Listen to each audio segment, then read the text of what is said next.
I don't know if it's because I was in my basement or where you are, but it just sort of stopped. But Yeah, that's all right. That's cool. it's, So you were saying that the product that they have, what's wrong with it? I mean, what's the story? Why isn't it being sold enough? And yeah, the Exxon rumor was pretty exciting. You think that's what drove the stock price up?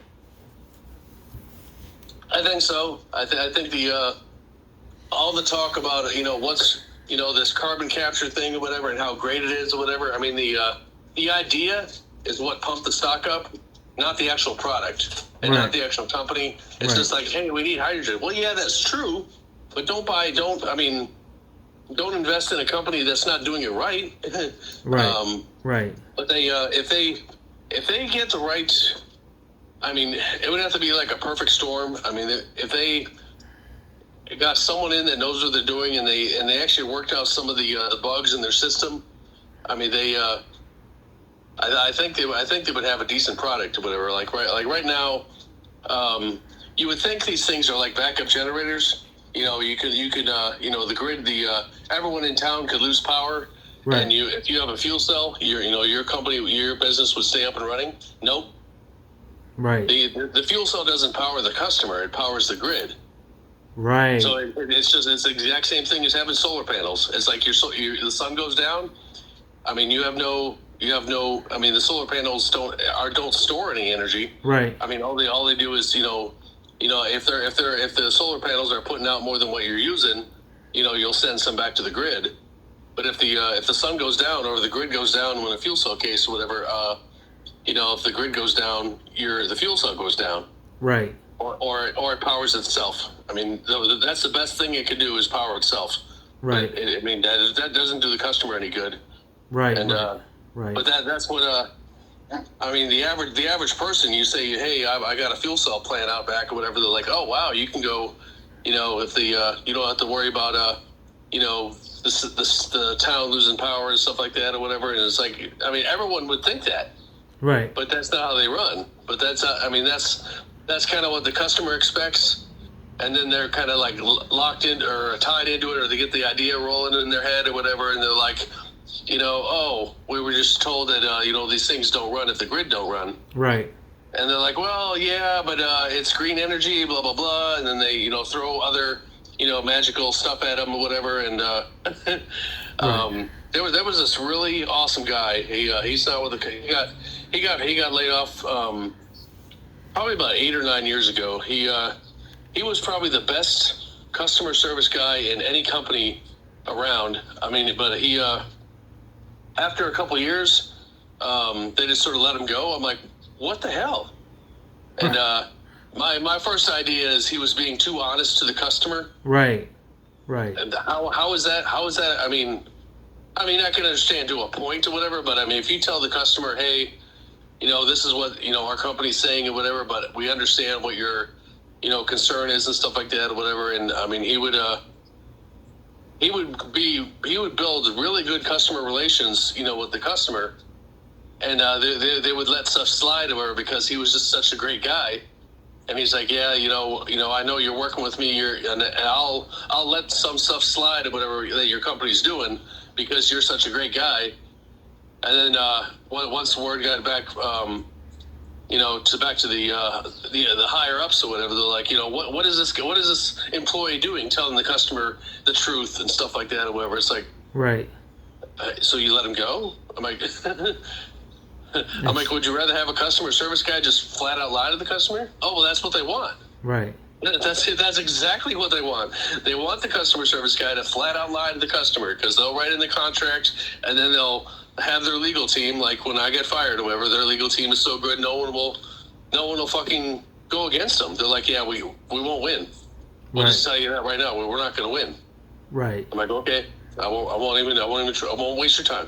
Right. And, if I had been with the company for 2 years, I'd be like, yeah, this lawyer's full of shit. Let me shop around or whatever. Let me waste weeks of my time trying to find the right lawyer, and just to come to the realization that that there's no lawyers in town want to go up against fuel cell, especially in a disability case or whatever and stuff like that. But right. Right. Yeah, because I guess fuel cell is, it's a very liberal area, Yeah, where you live in, and I guess that the Biden administration at this point is extremely favorable towards renewables, and I can't believe they've been in business for 50 years and really yeah, haven't produced a product that is used, across the board. But I yeah, guess that's part of this stock game. It seems like the more the stock fluctuates, the happier the company is. yeah. I don't know. So I mean, I'm on I go on the Yahoo message board a lot, or whatever. Look at Yahoo stocks or whatever, and there's a message board there, or whatever. And I blow up the message feed or whatever all the time. right. And I give them, I give them the truth. And all these, all the people that are, for fuel cell or whatever, they're like, you're just, all your messages are going to be blocked from now on or whatever because you're just saying a bunch of crap. I'm like, okay. I mean, I can't just flat out say that, I used to work with the company. I've been there for 20 years because, I mean, someone that I used to work with may come across one of my messages or whatever, say, hey, this guy used to work here. Now he's causing trouble or whatever, or. Yeah, well, it's you have a right to tell the truth. I mean, people invest their hard-earned money. Why wouldn't you want to tell the truth and tell people the facts? I mean, that's the whole idea. You're protected by a whistleblower law. Yeah. There was a couple people that once I told them, hey, I'm selling my stock today because it will tank, in the next couple days or whatever, it'll drop significantly. And all the people that saw my post or whatever, and they're like, oh my God, I think we should give this guy a little bit of credit for what he said because that's exactly what happened. Right. I'm like, I'm not going to fucking lie to you. I mean, I'm out to make money, and I know you guys are too, and I'm trying to save you from getting fucked. Right. I said, if you got stock now, because it's gonna drop even more over the next month.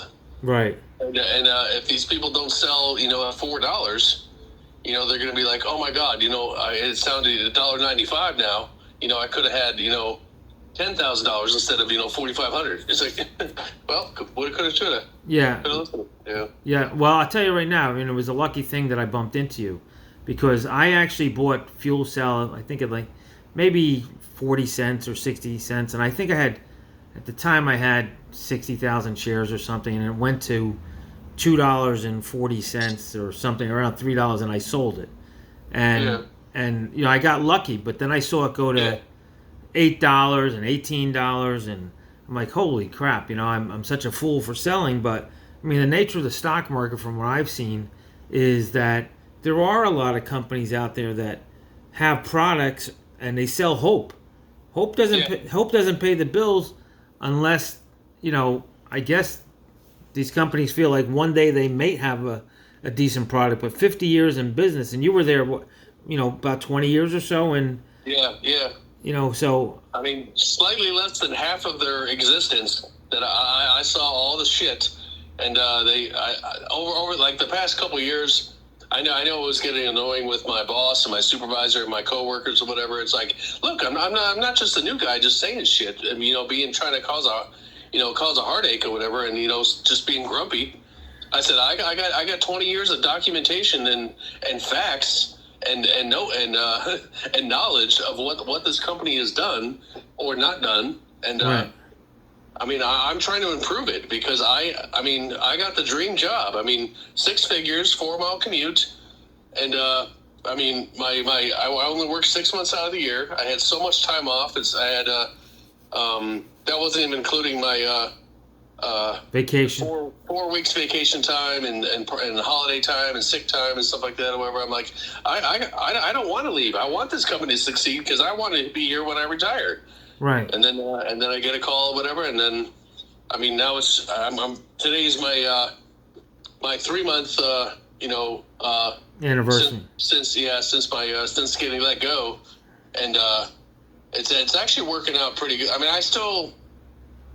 mean, I've been kind of I don't want to say introvert or whatever, but I mean, I've been so wrapped up in my job, my work, my dogs, and stuff like that, or whatever, and it's like I never hung out with any of my coworkers and stuff like that or whatever. I mean, there was a couple guys that were cool while I was at work and stuff like that or whatever, but we never did anything outside of work.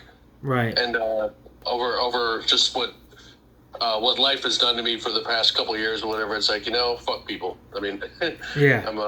but now I'm at the point where it's like, hey, I want to get involved with stuff like this. I got no career to go to or whatever. I got all this free time. If I could go, I could get a job, which I'm definitely not going to do while I'm getting unemployment because it would be a pay cut. Right. I mean, I'd rather have just like everyone else that's on unemployment or whatever. They're like, hey, I mean, they may not be getting as much as I'm getting because of my prior work history or whatever. But I mean, I'm getting equivalent to a $17 an hour job on unemployment. Right. I mean, why? I mean, I see many jobs out there, whatever, that are either part time or even full time, whatever, that pay slightly less than that. It's like okay, I give up my unemployment to take a pay cut, and now I'm working 40 hours, and I don't have 40 hours of free time a week. Right.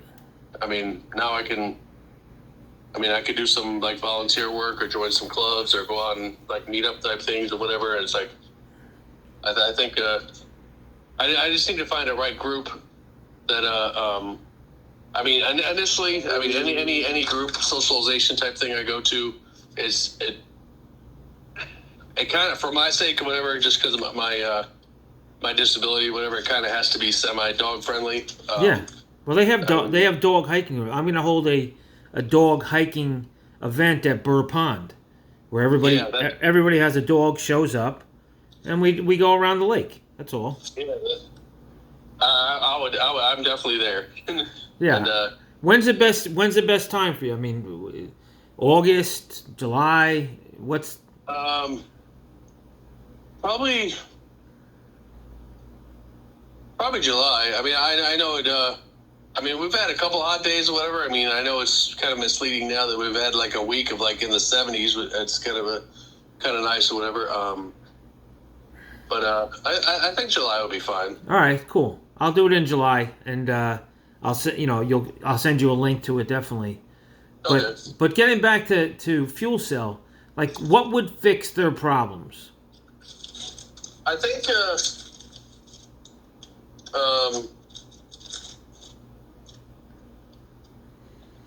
I think if they stopped hiring, all these manufacturer, jobs or whatever. I mean, they're they need their R&D team back, and they need probably outside investors or whatever, people that are vested in the company or whatever, to want them to succeed, at least. Because put them, they need the finances for the to do R&D type stuff or whatever, and to improve their equipment and stuff. Because right now they're just buying. All their purchases are short-term, goals. Hey, we need this part. We'll get you this part or whatever. It's $100, Right. and it'll last you 3 months. Or you can get the $150 part, and it'll last you 2 years. Well, let's go with the 100, and let's replace it, every 3 months. Oh. Do you realize the cost? It's like, and they're like, yeah, we'd rather go with something cheaper, because what if it doesn't break or what?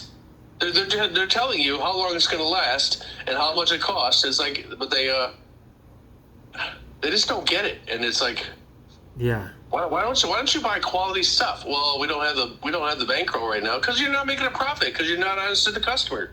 How about start there? Be honest to the customer. Right. Well, then we won't get any customers.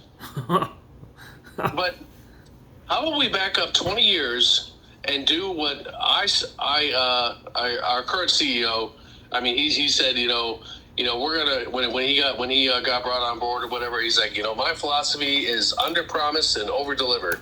I'm like, oh my God.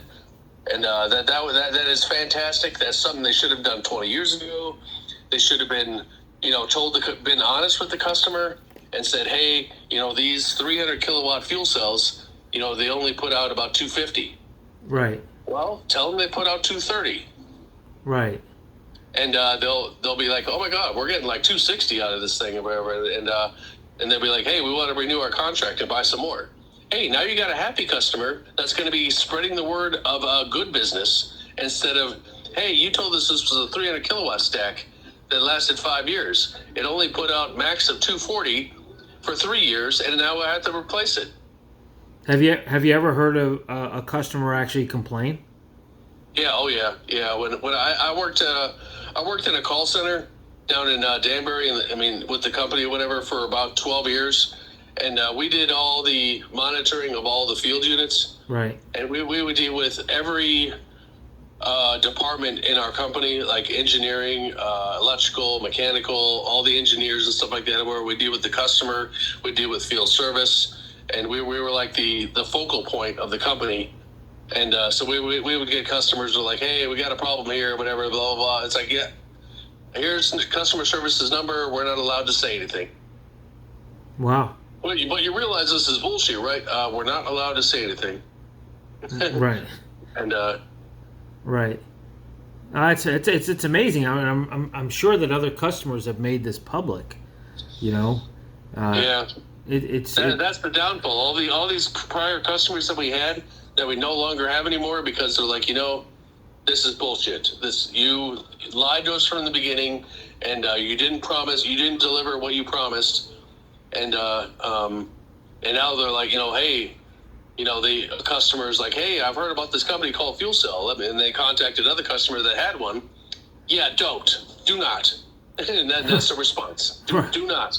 Do not deal with them. They are fucking liars. And what you get is, but green energy. We get all these, these tax breaks and these and incentives and stuff like that or whatever. And yeah, granted, if they buy a $1.5 million fuel cell, they may pay $400,000 for it because of all the little benefits and stuff like that or whatever. So, but they get the aggravation of the next 3 years, of having the thing, and then the costs that that they thought they were going to be saving, they're going to be spending trying to keep the thing running and stuff like that or whatever, and they pay for this long-term service agreement, which is like a an yearly installment type thing or whatever, where if the thing breaks or whatever, field service will come out or whatever. It's like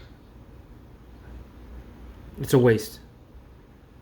Yeah, but hopefully things have changed in the past couple of years as far as like because I went from working down in Danbury, and then about 3.5 years ago, I came up to Torrington to work in the end of manufacturing conditioning department, Mm-hmm. The operations. So it was more hands-on because the 12 years that I did down in Danbury, it was all remote troubleshooting. There was no hands-on at all. There was no transferable job experiences or job skills. So I'm like, if I get fired from this company and if I have to find another job, and I tell them I work in a call center where I didn't troubleshoot anything by my hand, they'd be like, no. Right. But the past 4 years or whatever, I've been doing a lot of electrical troubleshooting, mechanical troubleshooting, and monitoring and trend analysis and stuff like that or whatever, and a lot of skills that another job would be like, oh, we'll take it. Right. We'll take you, no questions, or whatever. Even though it was from Fuel Cell Energy, but Right. Well, how's the community feel about fuel cell energy? Do they have a lot of interns from colleges and stuff, or? Not that I've heard. With all those universities there, they don't have any internships? I've never heard of anything like that. Yeah, they got Yale University not far from there. Yeah. Yeah, they should have. They should be more open with the community and stuff like that, or whatever, and receive outside help or whatever, or and get other ideas and stuff like that, or whatever. When they spend more time having meetings than they do actually getting stuff done. It was actually kind of joke, but it was actually serious or whatever. It was a couple of years ago. They had a meeting on how to hold meetings. It was fucking ridiculous or whatever. I'm like, oh my god, are you fucking serious? You got. My boss is like, yeah, I got to go to a meeting on how to hold meetings. Oh man. Really? You guys have nothing better to do? You have no product to create or anything like that or whatever. And I mean, I think the last message I left on the Yahoo message board or whatever, I said, they had this manufacturing facility, in Torrington, and about 5 years ago, they had like 40,000 square feet or whatever. I forgot what number it is or whatever, but they got all this money or whatever, and they did this 60,000 square foot addition onto their manufacturing facility.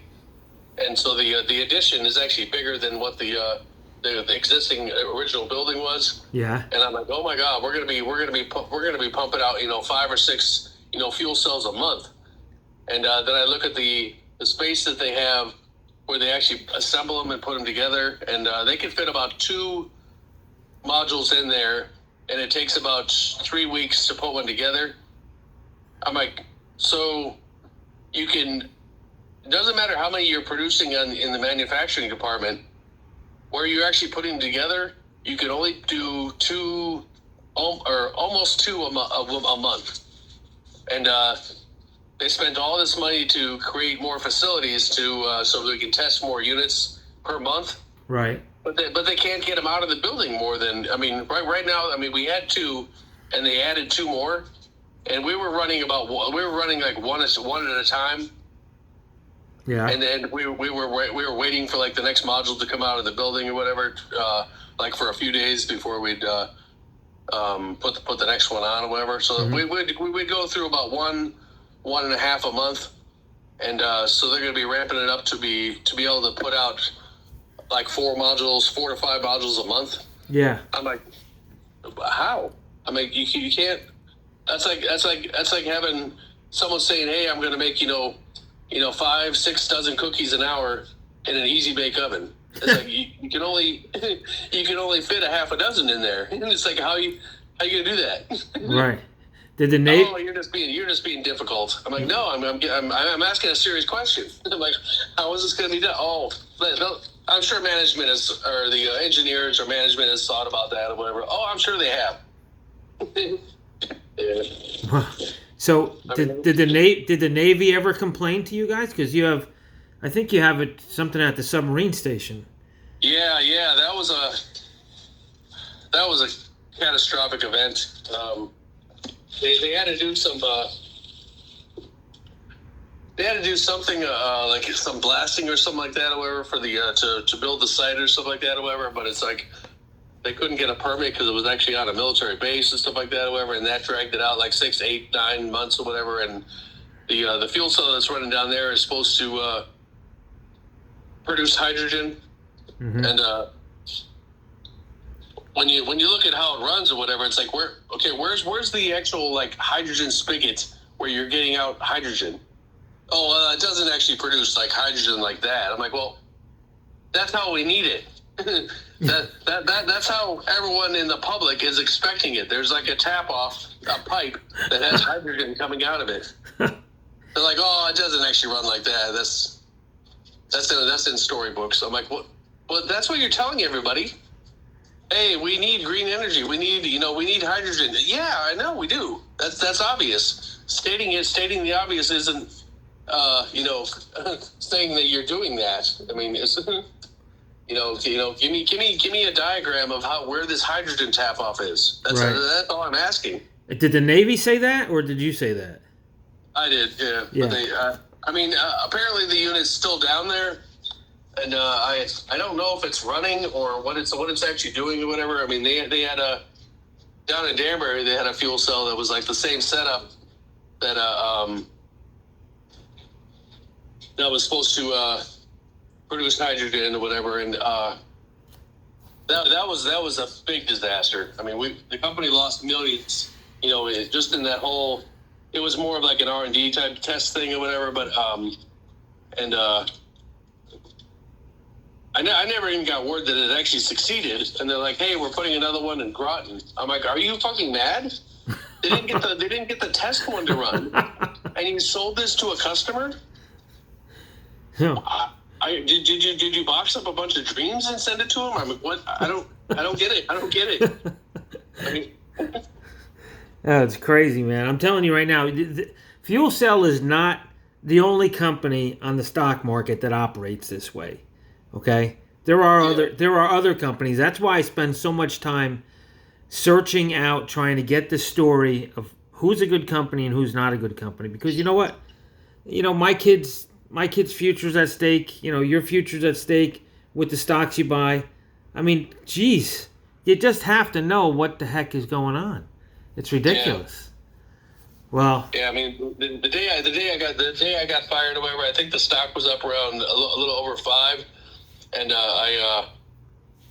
I'm like, well, I was sure it was going to only go up from there, and maybe before June or whatever it would, before it tanked, maybe it would hit like 7. Right. And yeah, granted, I only had like 741 shares, but when you have no job and you just took $100,000 a year pay cut, it's like, well, I kind of want that, $7,000-$8,000 or whatever it was. I mean, I ended up selling my shares or whatever for like 3,500, or I mean, it was right. Yeah, 3,300 or whatever. I mean, it could have been worse. I mean, it could have dropped down to $2 or whatever. I mean, it's like, let me take what I can get, because this is what I'm living off of, type thing. But I mean, if the right news story comes out, I mean, whether or not their product has actually improved, or if there was actually factual good news with the company, it could affect the stock market drastically. I mean, it could. I see spikes, throughout the day or whatever. It's like, what just happened? Right. Did they actually produce something? Right. Did they actually better the product? And that news got out? No, it's just a bunch of chatter or whatever, and just news articles and stuff like that or whatever, and just the topic of green energy comes out. They're like, oh, buy FuelCell because this website says this, whatever. Oh, we got 3 or 4 websites to say the same thing. It's like, well, yeah, but check with the product though. I mean, check with the customers. I mean, yeah. I mean, it would be nice if you could get a customer list. Yeah. That's the issue. But it's. Do you feel like you were overpaid, and why were they paying you so much and only making you work 6 months a year? That's. Oh yeah, I was way overpaid. I mean, but the drawback is, like, with my job, we have a hard time hiring people, because when they put the job description down and then they say what the job requirements are, they list off all these job requirements that are like for a highly skilled job or whatever. And granted, there is times where we actually have to do something. 90% of our job is holding down a chair. I mean, it's just remote monitoring from a workstation, from a computer. Right. We just watch for alarms and stuff like that or whatever. And once or twice a month, we have to go outside and actually turn a wrench or something like that or whatever. So 90% of the job is just sitting on your ass. And I mean, granted, I was there for 20 years or whatever. I make $100,000 or whatever. But I mean, the starting pay was like 50, and but the job requirements that they're asking, whenever people are looking at, they're like, I have all these job requirements, and I'm looking at what all the other jobs are paying. They're paying like 85, 90, for those job skills. And they're like, why would I want to work at a place for 50, or 45 or whatever they're starting the new people out at, whatever. It's like, why would I do that? But then, I mean, even with the number of manufacturing people that make just above minimum wage, yeah, there's probably over half the company is making just above minimum wage, and but the average salary of the company is well over 6 figures, because of all the high-end engineers that are getting paid $180,000 a year. I'm like, to do what? What have you done? Like there was an engineer that worked with me in Torrington or whatever. He was there every day religiously from 9 to 5, and he would walk in, turn on his computer, and he would put on his headphones, and he would either shop on Amazon or he would be on Facebook or whatever for 8 fucking hours. Wow. And for this wasn't just a couple weeks. This was for 2.5 years. He would just come in and just sit at his freaking desk and occupy the 8 hours or whatever, and then go home or whatever. It's like, you realize you could do this from home. It's like, what the fuck? Oh, and why aren't you doing like all this data that when these plants are running? I mean, someone should be looking at the data. Like, how can we cut costs? Where can we make little improvements? How can we make the product better? And that was my job. I mean, just in my own mindset or whatever. That's my mindset, for life. How can I make things better? How can I make things easier? How can I make things last longer? Whatever. I'm like, I'm doing this stuff naturally and getting paid half of what you are. Right. And why am I doing your job? And then I would make it a suggestion. I'm like, hey, I've been looking at this or whatever, and when this happens or whatever. If we could do something, we shouldn't be changing the process because it's run fine. I'm just like, well, define fine. Right. It's like it's not. Components aren't lasting as long or whatever, and we can actually make it better. Right. How about we do that? Yeah. So do you think that you got fired because you were making comments that would actually make other people look bad? Oh yeah. That's probably the top. What was the reason why they told you got fired? They said I filled out my timesheet incorrectly. Our work week is Monday through Sunday, mm-hmm. And we can put whatever we want. We could say we worked the whole day, but until you actually approve it, HR shouldn't even be looking at it until it's actually approved. Until we say, hey, everything's correct. I'm signing this off as this is what I worked. Right. And I made an incorrect entry, and it was before the time even needed to be approved. Right. And I'm like, I still have 6 days to fix that. I would have caught that. Right. And even if I didn't, you could have waited until next week to fire me if I didn't catch it. Then you have grounds. Right. I'm like, I don't understand how. I didn't put my rubber stamp on saying that this is the time that I worked. All I did was I made a typo. Right. I'm like, I've been here 20 years. I mean, right. Do you really think I make $100,000? Do you really think I'm trying to steal $40? Yeah. I'm like, it doesn't even add up. I'm like, I made a mistake. Sorry.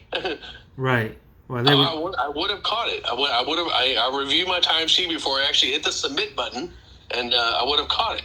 Yeah, you think a guy watching Facebook would have more problems, and that doesn't work ever. Yeah, it's amazing. He's got a reputation with the company. He's been there, 20 years or whatever, and and maybe at one point he actually did something. Mm-hmm. And that mentality just sort of stuck or whatever, but it's like nobody's there. Nobody's actually physically watching him work, or and checking up on him. Hey, what did you actually do this week? That would be really nice if the one of the higher execs or whatever came up. Hey, what did you do this week? Well, right. Nothing. You did nothing. It's like right. How prevalent is that at FCEL? How many employees kind of just?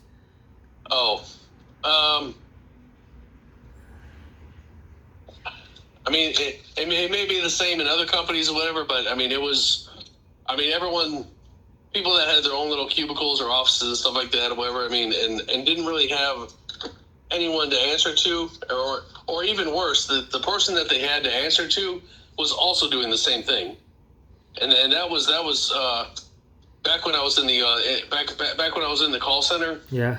I went out to deal with the field service, and the field service guys were told, initially, whatever, once the project actually started rolling out there, the guys that were, I mean, they were kind of junior, but they were like, out on their own, and they were, the companies in Connecticut or whatever, but they're out in California working on their own, and they're like, well, I need to fill out my timesheet or whatever, and they're like, oh, I get 2 hours for this, 2 hours for this, 2 hours for this, and this unit got an alarm, I get to charge for this or whatever, and it's like, okay, total of my hours 97.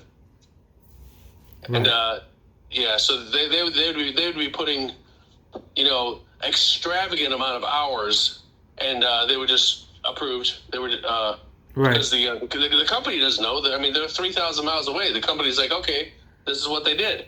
right. So they had no clue what they were doing out there, or whatever. And all of a sudden, these employees that were initially starting out there, they're like, okay, you got promoted to a supervisor. You're in charge of these 5 people, whatever. And they're like, hey, what do we put for our timesheet? Wow. Well, of course they're going to say, oh, yep, put this, charge this, charge this, charge this, charge this. Oh, now it's a standard, to put, these extravagant hours, because it's, if someone puts in, 37 hours, and everyone else is putting in 97, they'll be like, what? Why are you only, why is your time card so much different? And right. then an investigation will start or whatever. So don't rock the boat.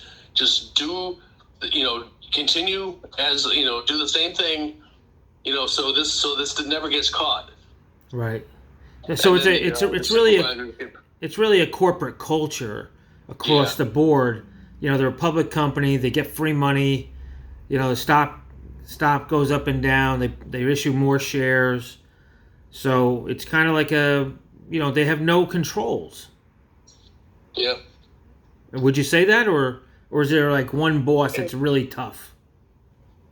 What's that? Is there like one boss that's really tough that that? I mean, in the manufacturing department, there's there's one guy that he's really follow everything to the letter, but it's like when it's convenient. But that never gets looked at, because when like following like OSHA standards, they'll be like, hey, you messed up. This is an OSHA violation or whatever, or this is a safety thing because of OSHA, and we care about it. And then they're like, I bring up the fact that, hey, we're not allowed to, a good portion of the work I'm doing, I'm not allowed to do by myself. Especially at 2 a.m. when I'm the only one on site. Right. I can't be working on electrical stuff or whatever because of OSHA. They have work alone policies and stuff like that where you're not, if something happens, who's the emergency backup? Right. Who could call for help? Hey, what if you fall? Type stuff or whatever. And for like a long time I brought this up or whatever. I'm like, I don't understand why someone complains, they go out or whatever and and they're walking next to something without a hard hat or whatever that weighs 60 tons. It's like, that hard hat's really not going to do anything or whatever, but today you care about that, and they're not even near it, but they'll be like, oh, you need to do this, or whatever. It's like, well, what about the daily routine that we have to do when we're working by ourselves? Right. And, right. That's kind of standard across many industries, actually. Yeah. The rules are overkill, and I guess they figured if something gets done or people are aware of the problem, then less accidents will happen. Have you had accidents at Fuel Cell? Like big accidents? Nothing major. They had a. Well, thank God for that. Yeah. There's been a couple close calls or whatever, but nothing major. There was one that I was there for where there was a leak in one of the fuel cells, and it was actually leaking out hydrogen where the hot gases come in, and it was actually like periodically igniting, and just sort of like a little mini explosion or whatever. But it didn't damage anybody. It damaged any equipment or whatever, and nothing. Nobody got hurt or stuff like that. Or whatever. But I was on shift when it happened, and then there was no, hey, good catch or whatever, or good job, for catching something or whatever, because when we're operating the plant or whatever, we're inside. We don't hear any of the noises from outside where the plant's running. Right. Even though, you should at least periodically walk out there, every couple hours or whatever, to make sure that there's no fires and stuff like that or whatever. But most of the other shifts or whatever, I mean, they're there for 12 hours at night when they're the only person on shift.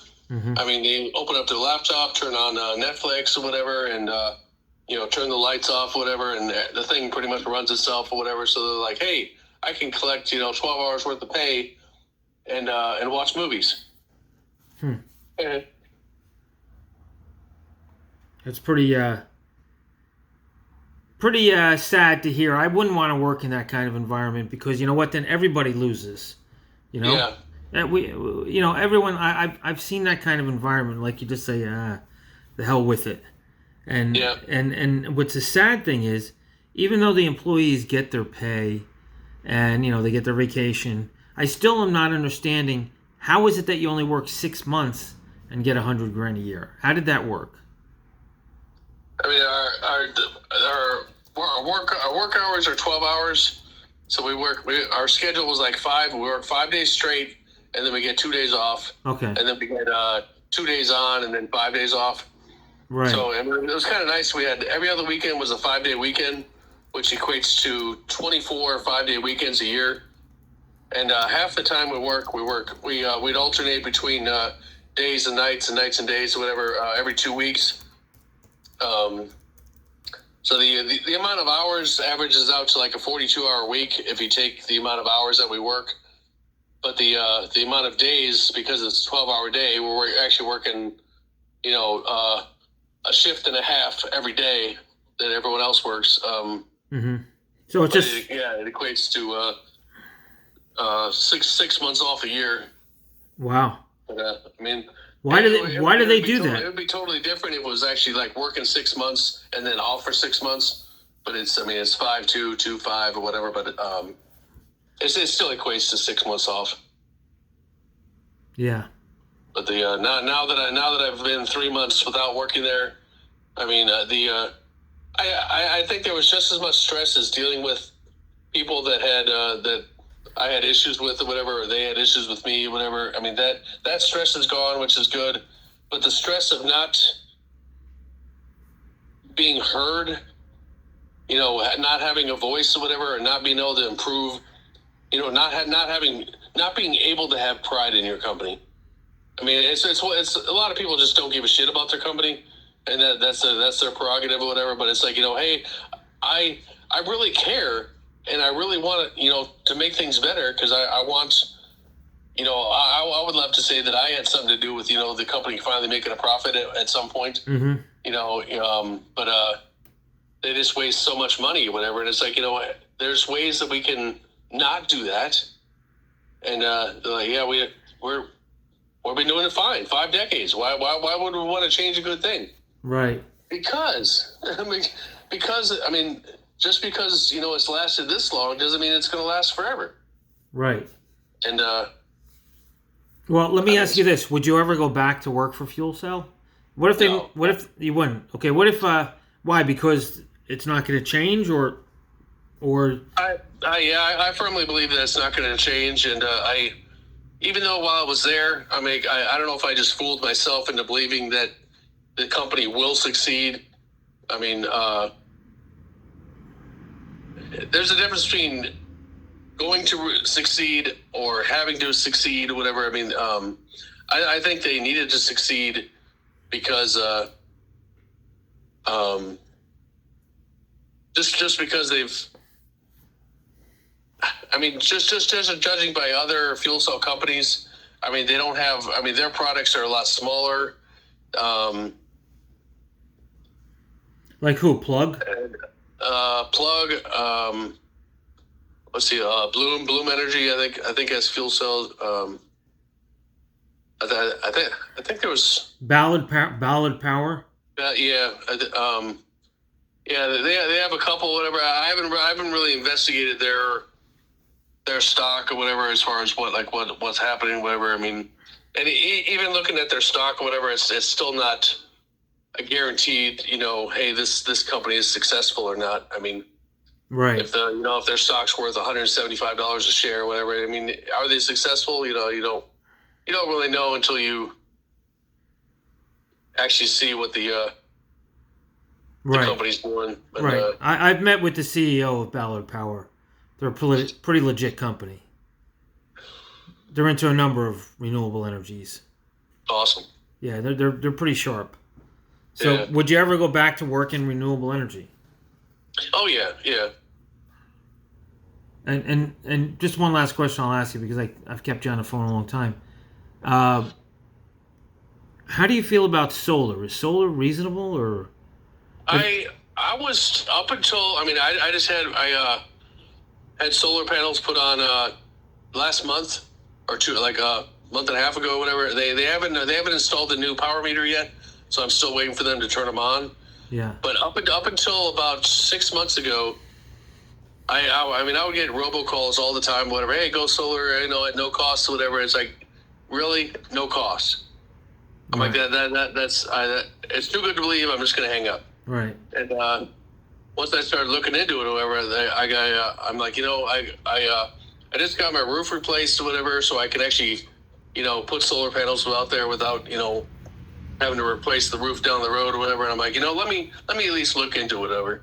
And they came out or whatever, and they said, hey, we could put 19 solar panels on, one side of your roof, whatever, and it would cover, 50 to 60% of your electric usage or whatever. I'm like, well, how much is it going to cost me? They're like, well, you can either buy the panels outright for like 30 grand, but yeah, I don't have that. Or you can lease them for like $100 a month. I'm like, that's not bad. I'm like, well, so that would my $300, let's say my $300 electric bill gets cut down to $100. Right. And with my solar lease, that's $100. So I go from a $300 and some dollar electric bill down to, $200 combined. I'm like, that's a savings. Right. I'm like, well, how much does it cost me up front or whatever? They're like, oh, nothing. Right. And they came in or whatever, and they're like, hey, we see your main breaker panel in your basement or whatever is completely outdated, that needs to be replaced. I'm like, aha, I knew there was a catch, because it's that's going to cost thousands of dollars to do. They're like, oh yeah, we'll cover it. We'll do that. I'm like, you kidding me? They're like, yeah, we'll replace it. We'll upgrade it for free or whatever, and that's no cost to you. I'm like, okay, that is awesome. I'm like, okay, so still no drawback or whatever, and they do this home energy assessment thing or whatever, where they seal up leaks inside your house or whatever, and get your house to a certain energy efficiency to make sure that you have the lowest electric bill, when your solar panels are turned on. And just based off my previous electric bills or whatever, those solar panels were going to cover X amount. But now that I've made my house more efficient, my electric usage is probably already cut down by 25% or so. Just from fixing leaks. Yeah. Yeah. So my new electric bill down the road is probably going to be, if I didn't have solar panels, would probably be about $250, and with the solar panels covering more than half of that or whatever, my new